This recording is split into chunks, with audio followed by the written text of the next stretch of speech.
നമസ്കാരം. സ്പോട്ട് ലൈവിലേക്ക് സ്വാഗതം. തിരുവനന്തപുരത്ത് യുവാവ് ചികിത്സ കിട്ടാതെ മരിച്ച വാർത്തയാണ് സ്പോട്ട് ലൈവ് ആദ്യം പരിശോധിക്കുന്നത്. തിരുവനന്തപുരം അരുവിക്കര സ്വദേശി അഖിൽ മോഹനാണ് മരിച്ചത്. സംഭവത്തിൽ തിരുവനന്തപുരം SK ആശുപത്രിക്കെതിരെ ഗുരുതര ആരോപണവുമായി അഖിലിന്റെ കുടുംബം രംഗത്തെത്തി. 5 മണിക്കൂറിലേറെ ചികിത്സ കിട്ടിയില്ലെന്നും ആശുപത്രിയിലെ പരിശോധനാ യന്ത്രം തകരാറിലായത് മറച്ചുവെച്ചതായും കുടുംബം ആരോപിക്കുന്നു. രണ്ടാമത്തെ ആളോട് ആൻജിയോഗ്രാം ചോദിച്ചപ്പോൾ മിഷൻ കംപ്ലൈന്റ്. ഇത്രയും വലിയ ഹോസ്പിറ്റലാണ്. ആൻജിയോഗ്രാം ചോദിച്ചപ്പോൾ മിഷൻ കംപ്ലൈന്റ്. ആ പേഷ്യന്റ് പറഞ്ഞ മറുപടി ഹോസ്പിറ്റലിന്റെ പേര് ഇന്ന് മെഡിക്കൽ സൂപ്രണ്ടും പറഞ്ഞതാണ് നമ്മളെ മിഷൻ കംപ്ലൈന്റ് ആണ്, നിങ്ങൾ അറിയിക്കണ ആവശ്യം. ശ്രീരാമകൃഷ്ണ ഹോസ്പിറ്റലിൽ നിന്ന് 12 മണിയായപ്പോൾ കൊണ്ടുവന്നതാണ്. വെറും നെഞ്ചുവേദന എന്ന് പറഞ്ഞ് കൊണ്ടുവന്നതാണ് എന്റെ ചേട്ടന്. ശ്രീരാമകൃഷ്ണ ഹോസ്പിറ്റലിൽ അവർ ചെക്ക് ചെയ്ത് നോക്കിയപ്പോൾ ഓക്സിജൻ കുറവ്. ഓക്സിജൻ കൊടുത്തു, അത് വേണമെന്ന് പറഞ്ഞ് പിന്നെ ബ്ലഡ് ടെസ്റ്റ് ചെയ്യാൻ കൊടുത്തു. ബ്ലഡ് ടെസ്റ്റ് ചെയ്ത സമയത്ത് ഹാർട്ട് അറ്റാക്കിന്റെ സിമ്മലുണ്ട്. അവർ രണ്ടും പോസിറ്റീവ് ഹാർട്ട് അറ്റാക്ക് ആണെന്ന് അവർ കൺഫേം പറഞ്ഞു. ആൻജിയോഗ്രാം ചെയ്യണം. അവിടെ ആൻജിയോഗ്രാം ഇല്ല, നിങ്ങൾ അടുത്ത പെട്ടെന്ന് ഹോസ്പിറ്റലിൽ SK പോകാൻ പോയി. നമ്മൾ പറഞ്ഞു ശ്രീചിത്രയിൽ പോകാന്ന്. അവർ പറഞ്ഞു വേണ്ട, ഇവിടെ തന്നെ SK തന്നെ പോകണമെന്ന് പറഞ്ഞ് SK വിട്ട്. SK 1 മണിയായപ്പോൾ ഇവിടെ വന്നു. 1 മണിയായപ്പോൾ വന്നപ്പോൾ നമ്മളെ ജൂനിയർ ഡോക്ടർ സീനിയർ ഡോക്ടർ എല്ലാം നോക്കി. കാർഡിയോ ജൂനിയർ ഡോക്ടർ വന്ന് പറഞ്ഞ് ഈ റിപ്പോർട്ട് എല്ലാം സീനിയർ ഡോക്ടർ രാജേഷിന് അയച്ചു കൊടുത്തു.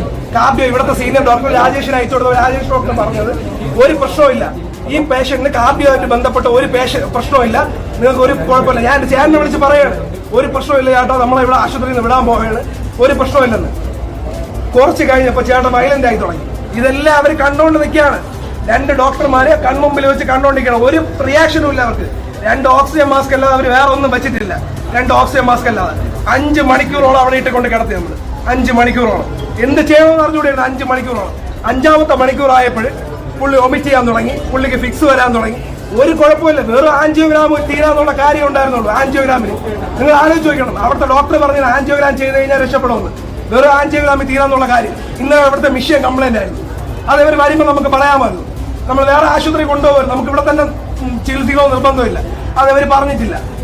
അവസാനം 5ാമത്തെ മണിക്കൂർ 5 മണിക്കൂർ കഴിഞ്ഞപ്പോൾ 5ാമത്തെ മിനിറ്റിൽ അവിടുത്തെ കാഷ്വാലിറ്റി ഡോക്ടർ എന്ന് പറഞ്ഞ് നിങ്ങൾ ഇവിടുന്ന് കൊണ്ടുപോകണതാണ് നല്ലത്, വേറെ ആശുപത്രി കൊണ്ടുപോ, എങ്കിലേ പുള്ളിയെ രക്ഷപ്പെടുത്താൻ പറ്റൂ. പറഞ്ഞിട്ട് തിരിഞ്ഞത് പുള്ളി ഡെത്തായി.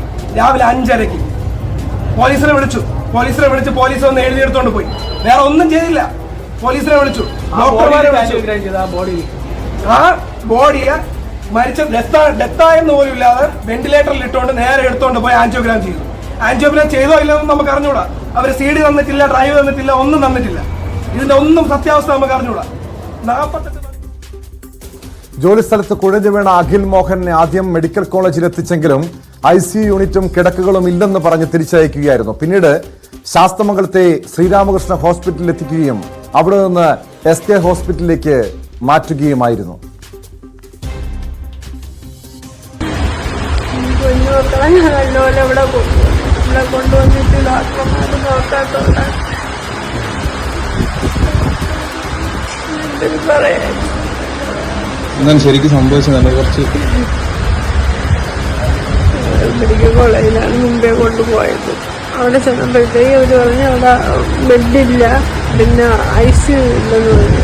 ബെഡ് ഷെയർ ചെയ്താൻ പറ്റുമെന്ന് വെച്ചപ്പോഴത്തേക്ക് അതും പറ്റൂലെന്ന് പറഞ്ഞു. അങ്ങനെ ഞങ്ങൾ അവിടുന്ന് നേരെ ശ്രീരാമകൃഷ്ണ ഹോസ്പിറ്റലിൽ കൊണ്ടുവന്നു. അവിടെ കൊണ്ടുവന്ന് അവിടെ 1 മണിക്കൂർ കിടത്തി നോക്കിയപ്പോൾ അവിടെ കാർഡിയോളജിയിൽ ഇത് കാണിക്കണം. അപ്പോഴത്തേക്ക് നേരെ SK കൊണ്ടുപോകാൻ അവർ തന്നെ പറഞ്ഞ് SK കൊണ്ടുവന്നു. ഇവിടെ കൊണ്ടുവന്ന് നോക്കിയിട്ട് എൻ്റെ മോൻ വന്നപ്പോഴത്തേക്കും നല്ല രീതിയിലാണ് ഇവിടെ വന്നത്.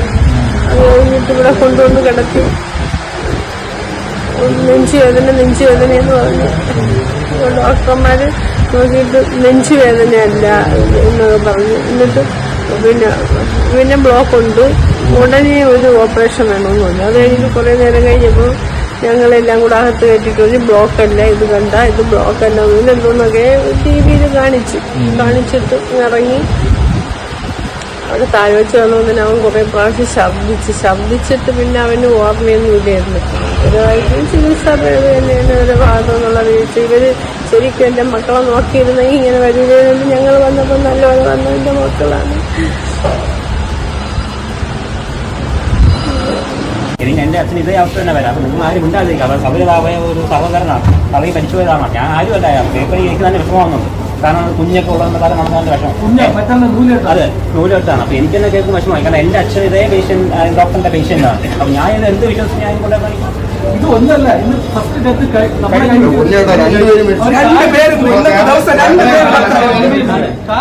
രണ്ടുപേര് ആൻജിയോഗ്രാം വിഷയം കംപ്ലൈന്റ് ആണെന്നുള്ള പേരിൽ 2 പേരുടെ അവര് ആ പേഷ്യൻസ് കാല് പിടിച്ചവര് കൊടുത്തില്ല. മരിച്ചു കിടക്കുന്ന ആളെ തിരിച്ചു കിട്ടിയൊന്നുമില്ല. ബി വി വിനോദ് ചേരുന്നുണ്ട് തിരുവനന്തപുരത്ത് നിന്ന് വിശദാംശങ്ങളുമായി. വിനോദ്, ഈ അഖിൽ എന്ന ചെറുപ്പക്കാരന്റെ ജീവനെടുത്തത് ആശുപത്രികളുടെ വീഴ്ചയാണ് എന്ന കാര്യത്തിൽ യാതൊരു സംശയവുമില്ല. യഥാർത്ഥത്തിൽ ഈ കുടുംബം ആരോപിക്കുന്നത് തിരുവനന്തപുരം മെഡിക്കൽ കോളേജിന്റെ അനാസ്ഥയാണോ പ്രധാനമായും അവർ ഈ ആരോപണമായി ഉന്നയിക്കുന്നത്, അതോ SK ആശുപത്രിക്കെതിരെയാണോ പ്രധാനപ്പെട്ട ആരോപണം? കാരണം 5 മണിക്കൂറിലേറെ ചികിത്സ നിഷേധിക്കുന്നു. മെഡിക്കൽ കോളേജിൽ ചെന്നപ്പോൾ അവിടെ പറയുന്നു അവിടെ ICU യൂണിറ്റും കിടക്കുകളില്ലെന്ന് പറഞ്ഞ് പറഞ്ഞയക്കുന്നു. ഈ മരണകാരണം എന്താണെന്ന് കണ്ടെത്തണം. അതോടൊപ്പം ഈ വീഴ്ച വരുത്തിയ ഈ ആശുപത്രിയിൽ ചികിത്സ നിഷേധിച്ചവർക്കെതിരെ നടപടി വേണമെന്ന് അവർ ആവശ്യം ഉന്നയിക്കുന്നുണ്ട്. ആരോഗ്യ വകുപ്പ് ഈ വിഷയത്തിൽ ഒരു നടപടി സ്വീകരിക്കുമോ?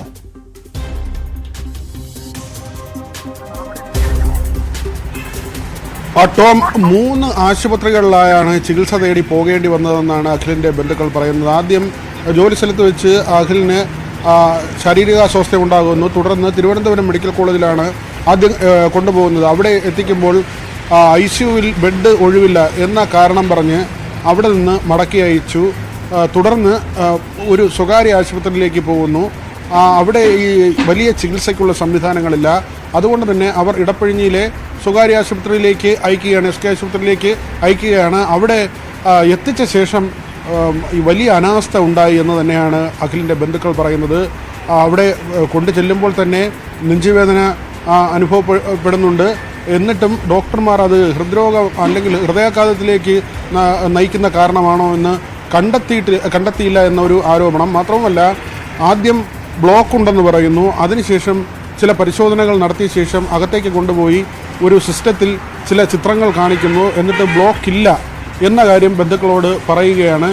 ഈ സമയമൊക്കെ കഴിയുമ്പോൾ മണിക്കൂറുകൾ അവിടെ പിന്നിടുകയാണ്. കൃത്യമായി നോക്കുകയോ ICUവിലേക്ക് കൊണ്ടുപോവുകയോ ആ തരത്തിലുള്ള ഒരു ചികിത്സയും നൽകിയില്ല, ഒരു നടപടിയും സ്വീകരിച്ചില്ല എന്ന് പറയുന്നു.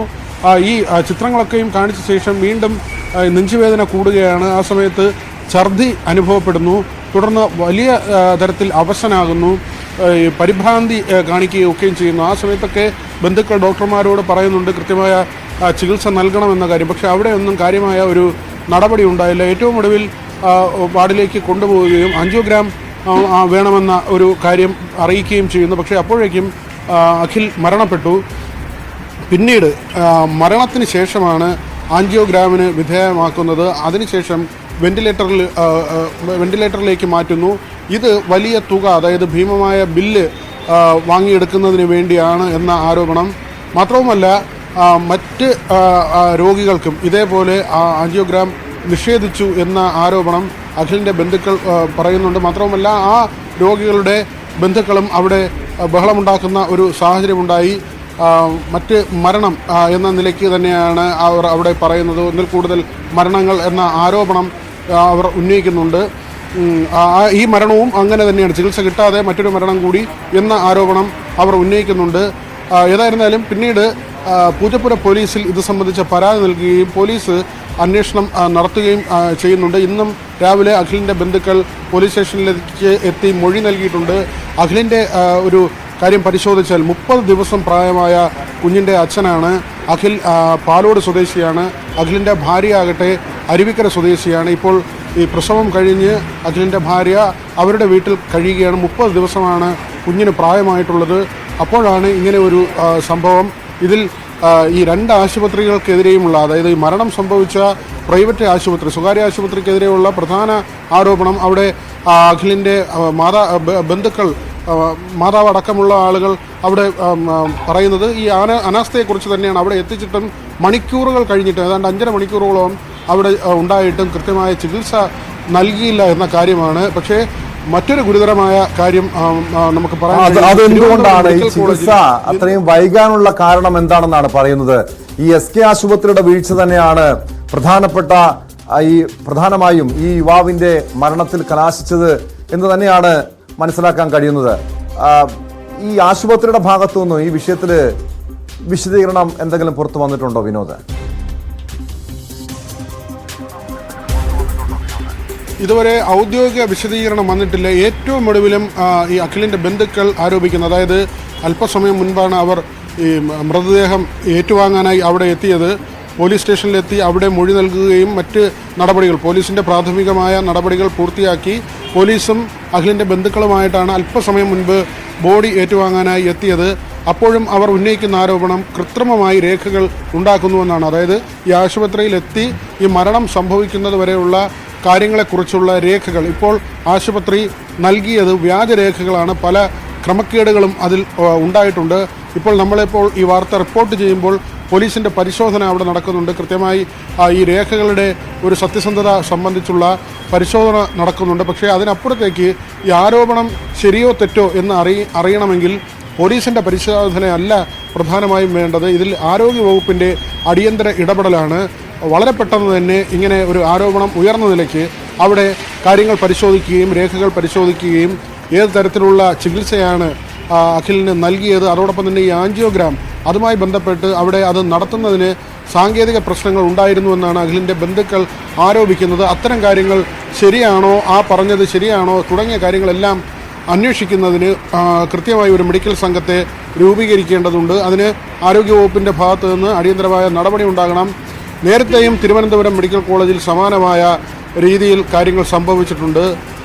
ഈ വെന്റിലേറ്റർ നൽകാതെ ആളിനെ അവിടെ നിന്ന് ഒഴിവാക്കി മരണം സംഭവിച്ച സംഗതി, അതിൽ വലിയ അന്വേഷണം നടന്നു. അന്ന് വീഴ്ച സംഭവിച്ചുവെന്ന് കണ്ടെത്തിയിരുന്നു. അന്ന് വകുപ്പ് തല നടപടികളൊക്കെയും സ്വീകരിച്ചതാണ്. പക്ഷേ വീണ്ടും ഇങ്ങനെ ഒരു ആരോപണം വരുന്നു. ഏതെങ്കിലും തരത്തിൽ ഒരു അത്യാഹിതം സംഭവിക്കുന്ന സാഹചര്യമല്ല. ഒരുപാട് ആളുകൾ അങ്ങനെ അപകടത്തിൽപ്പെട്ട് ഈ ICUയിലേക്ക് എത്തുന്ന ഒരു സാഹചര്യമല്ല. നമുക്കറിയാം, അങ്ങനെ എന്തെങ്കിലും വലിയ അപായങ്ങൾ സംഭവിക്കുമ്പോഴാണ് ആളുകളെ കൂട്ടത്തോടെ ആശുപത്രിയിൽ പ്രവേശിപ്പിക്കേണ്ടി വരുന്നത്. ഈ കോവിഡ് സമയത്തൊക്കെ വലിയ പ്രതിസന്ധി ഉണ്ടായിരുന്നു. ആരോഗ്യനില മോശമായവരുടെ ഈ എണ്ണം കൂടി വരുന്ന സാഹചര്യത്തിൽ ഇവർക്ക് ICUയിൽ പ്രവേശനം, വെന്റിലേറ്റർ അതുപോലുള്ള സംവിധാനങ്ങൾ ഒരുക്കുന്നതിൽ ആദ്യഘട്ടങ്ങളിലൊക്കെ ഒരു ആശങ്കയും പ്രശ്നങ്ങളും ഉണ്ടായിരുന്നു. പക്ഷേ അങ്ങനെയൊന്നുമുള്ള ഒരു സാഹചര്യമല്ല. അതുകൊണ്ട് തന്നെ എന്തുകൊണ്ട് ആദ്യം മെഡിക്കൽ കോളേജിൽ കൊണ്ടുപോയപ്പോൾ ഇവർക്ക് ചികിത്സ നിഷേധിച്ചു എന്ന കാര്യം ഗൗരവമായി പരിശോധിക്കേണ്ടതാണ്. കാരണം ഒരു സർക്കാർ ആശുപത്രിയിലേക്കാണ് ആദ്യം എത്തുന്നത്. നെഞ്ചുവേദന തീർച്ചയായും പരിശോധിക്കേണ്ട വിഷയം തന്നെയാണ് വിനോദ്. ഇപ്പോൾ ഈ മരിച്ച അഖിലിന്റെ ബന്ധുക്കളുടെ കൂടുതൽ പ്രതികരണങ്ങൾ വന്നിട്ടുണ്ട്. എന്താണ് സംഭവിച്ചതെന്ന് സംബന്ധിച്ച് അവർ വിശദീകരിക്കുന്നുണ്ട്. ബന്ധുക്കളുടെ വാക്കുകളിലേക്ക്. ഈ രോഗി റിപ്പോർട്ട് വെച്ചിട്ട് ഓക്കെ ആണെങ്കിൽ ഞങ്ങൾ അങ്ങോട്ട് ഷിഫ്റ്റ് ചെയ്യാം എന്ന് പറഞ്ഞിറങ്ങുന്നു. ഇതിനിടയ്ക്ക് ഇവർ ഞങ്ങളെ വിളിക്കുന്നു, ഇപ്പോൾ ഒരു കാർഡിയക് ഇതും കൂടെ വന്ന് മരിച്ചു. ഇങ്ങനെയാണ് സംഭവിച്ചത്. 7:30 മരിച്ചെന്നാണ് അവർ പറയുന്നത്. ഇത് ഈ രാവിലെ ഏകദേശം ഒരു 3:30-4 മണിയോടുകൂടി തന്നെ നമ്മുടെ മുമ്പിൽ ഒരു ആൾ ഡെത്തായി. ഇത് നമ്മൾ അവിടെ നിന്ന് ഒരു ഡോക്ടറിന്റെ വായിൽ നിന്ന് തന്നെ അൺഒഫീഷ്യലായിട്ട് ഞങ്ങൾ കേട്ടു. എന്തായാലും പോസ്റ്റ്മോർട്ടം റിപ്പോർട്ടിൽ മരണവിവരം കൃത്യമായി അറിയാൻ പറ്റുമായിരിക്കും. പക്ഷേ ഇവര് ഞങ്ങൾക്ക് തന്ന മെഡിക്കൽ റിപ്പോർട്ടിൽ ഈ 5 മണിക്കൂർ ഒരു ട്രീറ്റ്മെന്റും ചെയ്തില്ല. ആ 5 മണിക്കൂറുള്ള ട്രീറ്റ്മെന്റ് എന്നും പറഞ്ഞ് വെറുതെ ഒരു ഫേക്ക് കുറേ സാധനങ്ങൾ ഞങ്ങൾ അവസാനം ഇതെല്ലാം കഴിഞ്ഞിട്ടാണ് വെന്റിലേറ്ററിലുള്ള കൺസേൺ ലെറ്റർ വരെ ഞങ്ങളെ കൊണ്ട് മരിച്ചതിന് ശേഷം ആണ് ഒപ്പിഡീസ് വായിക്കുന്നത്. ഞങ്ങൾ ആകെ ഒരു കൺസേൺ കൊടുത്തിട്ടുള്ളത് ആ ടൈമിൽ ആൻറ്റിയോഗ്രാം ചെയ്യാനുള്ള സാധനം മാത്രമേ കൊടുത്തുള്ളൂ. ഇതെല്ലാം മരണപ്പെട്ട് എല്ലാം കഴിഞ്ഞതിന് ശേഷമാണ് പിന്നെ വെന്റിലേഷന്റെ സൈനിങ് പരാതി കൊടുത്തിട്ടുണ്ട്. പരാതി ഞങ്ങൾ ആ ടൈമിൽ ചികിത്സ കിട്ടാത്ത ടൈമിൽ നമ്മൾ കൊടുത്തു. പോലീസ് ആ സ്പോട്ടിൽ ഉണ്ടായിരുന്നു. അത് കഴിഞ്ഞിട്ട് ഞങ്ങൾ വീണ്ടും ഇവിടെ കൊടുത്തിട്ടുണ്ട്, പൂജപ്പുരയിൽ കൊടുത്തിട്ടുണ്ട്. FIR അതിന്റെ കോപ്പി ഞങ്ങൾക്ക് കിട്ടിയിട്ടുണ്ട്. വിനോദിലേക്ക് വീണ്ടും. വിനോദ്, എന്താണ് സംഭവിച്ചത്? ഏത് രീതിയിലുള്ള വീഴ്ചയാണ് ഉണ്ടായതെന്ന് ഈ കുടുംബം വിശദമായി തന്നെ പറയുന്നുണ്ട്. ഈ SK ആശുപത്രിയുടെ ഭാഗത്തുനിന്ന് മാത്രമുള്ള ഒരു പിഴവല്ല. യഥാർത്ഥത്തിൽ തിരുവനന്തപുരം മെഡിക്കൽ കോളേജ് സർക്കാർ ആശുപത്രിയുടെ ഭാഗത്തും ഗുരുതരമായിട്ടുള്ള അനാസ്ഥ ഉണ്ടായി എന്ന് വ്യക്തമാണ്. പക്ഷെ നമുക്കറിയാം, ഈ സമീപകാലങ്ങളിൽ കോഴിക്കോട് മെഡിക്കൽ കോളേജിലും ആലപ്പുഴയിലുമൊക്കെ ഇതേ രീതിയിലുള്ള ചികിത്സാ പിഴവുകൾ കാരണം നിരവധി ആളുകളുടെ ജീവൻ പൊലിഞ്ഞിട്ടുണ്ട്. പക്ഷേ ഈ വീഴ്ച വരുത്തിയവരെ സംരക്ഷിക്കുന്ന നിലപാടായിരുന്നു ആരോഗ്യവകുപ്പ് സ്വീകരിച്ചത്? ആരോഗ്യമന്ത്രി പോലും അവരെയൊക്കെ ന്യായീകരിച്ചുകൊണ്ട് രംഗത്തെത്തുന്നു. ഇവിടെയും അതിനപ്പുറം ഈ കുടുംബത്തിനൊരു നീതി കിട്ടുമെന്ന് പ്രതീക്ഷിക്കണോ വിനോദ്?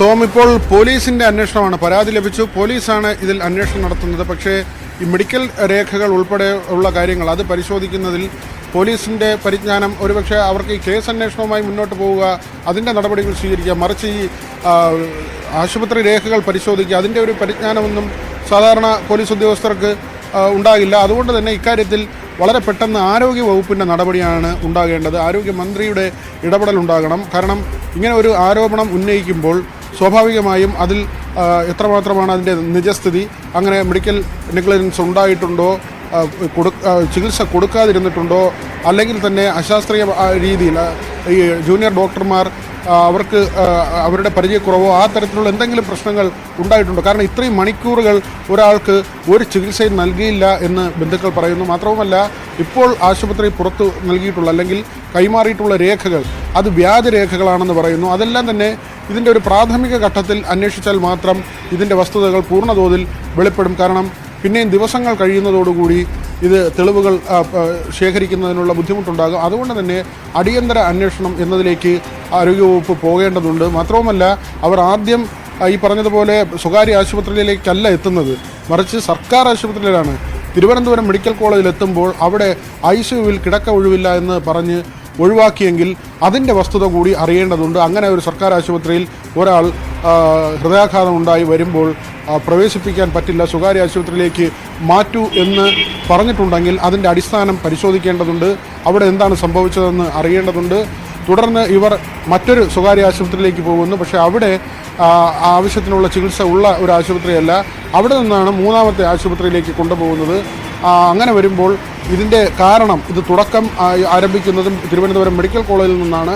അതുകൊണ്ട് തന്നെ അവിടം കേന്ദ്രീകരിച്ചുള്ള ഒരു അന്വേഷണം കൂടി വേണം എന്ന ആവശ്യം ഉറപ്പായും ബന്ധുക്കളുടെ ഭാഗത്ത് നിന്ന് ഇപ്പോൾ തന്നെ ഉയർന്നു വന്നിട്ടുണ്ട്. മാത്രവുമല്ല, അതുതന്നെയാണ് ഈ ബന്ധുക്കൾ ഉന്നയിക്കുന്നത് പോലെ 3 ആശുപത്രികളുടെ ഭാഗത്തും വീഴ്ച ഉണ്ടായിട്ടുണ്ട്. യഥാർത്ഥത്തിൽ വീഴ്ച വരുത്തിയതാരാണ്? അവർക്കെതിരെ ശക്തമായ നടപടിയാണ് സ്വീകരിക്കേണ്ടത്. ഈ ഒരു അഖിലെന്ന ചെറുപ്പക്കാരൻ്റെ മരണം അതേറെ വേദനിപ്പിക്കുന്നതാണ്. കാരണം ഒരു 30 ദിവസം മാത്രം പ്രായമുള്ള ഒരു കുഞ്ഞിൻ്റെ അച്ഛനാണ് മരിച്ചത്. ആ ഒരു യുവതിയാണ് വിധവയായത്. നമ്മുടെ ആരോഗ്യവകുപ്പിൻ്റെ, ആരോഗ്യമേഖലയിലെ ആരോഗ്യ പ്രവർത്തകരുടെയൊക്കെ അനാസ്ഥ ഇതുപോലെ നിരവധി പേരുടെ ജീവൻ നഷ്ടപ്പെടാൻ കാരണമാകുന്നുണ്ട് ഇപ്പോൾ.